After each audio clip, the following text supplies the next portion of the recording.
Onorevole Mannino, un'iniziativa oggi qui al Dioscuri ad Agrigento dal tema "E ora quale futuro per l'Italia?". Ecco, qual è il fine di questo incontro?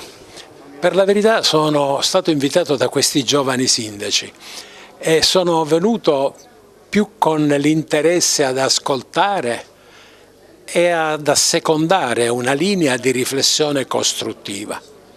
Sono giovani sindaci eletti in comuni della nostra provincia, sempre con liste civiche, e quindi sono alla ricerca di una linea di identificazione politica difficile a trovarsi, perché il sistema politico italiano è in crisi.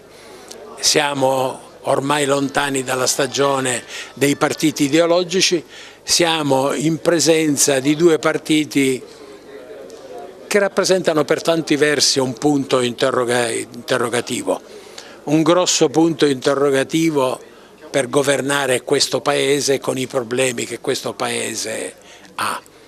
Mi sembra che il punto di partenza di questi giovani sindaci sia la concretezza della loro esperienza. Amministrando i comuni si impara ad affrontare i piccoli problemi, le piccole questioni e le grandi questioni, e quindi si assume un esercizio di concretezza che deve essere il privilegio della politica. La politica è al tempo stesso concretezza ed intelligenza. Intelligenza è l'applicazione anche alla riflessione sulle cause prime, e non soltanto su quelle prime, ma sulle cause finali e poi quelle immediate dell'azione politica. Un'azione politica che non ha riferimenti a criteri, a principi, a valori, è un'azione politica che si consuma rapidamente. Il rischio dell'attuale situazione politica italiana è proprio questo, che si consumi tutto rapidamente, così come si consuma il messaggino attraverso il telefonino. La riflessione politica chiede un impegno serio che procede attraverso il discorso. Non per nulla ad Atene la democrazia era peripatetica, nel senso che era la democrazia che si realizzava con le discussioni nell'agorà, nella piazza, e quindi in movimento, sì, ma in un movimento di partecipazione, in un movimento di responsabilità.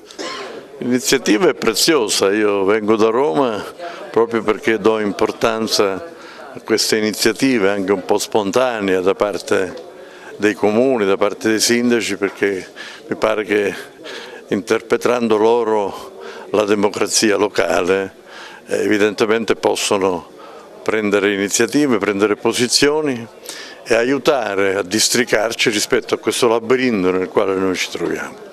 Il governo ha portato l'Italia in un labirinto che non sappiamo da quale parte porti, perché è nato all'insegna degli italiani prima di tutti, e la manovra economica che dovrebbe portare sviluppo è contro gli italiani. Allora, l'irrigidimento che c'è nei confronti dell'Europa, che invece vorrebbe trovare un'intesa per poter accrescere lo sviluppo nell'ambito complessivo europeo, e tutto questo porta ad una distanza, è una diametrale distanza tra il governo come tale, che dovrebbe rappresentare i cittadini, e il popolo. E allora tutto questo porta a grandi preoccupazioni. La democrazia è in pericolo perché tutte le iniziative del governo sono iniziative contro la Costituzione, sono iniziative contro l'ordinamento giuridico nel suo complesso.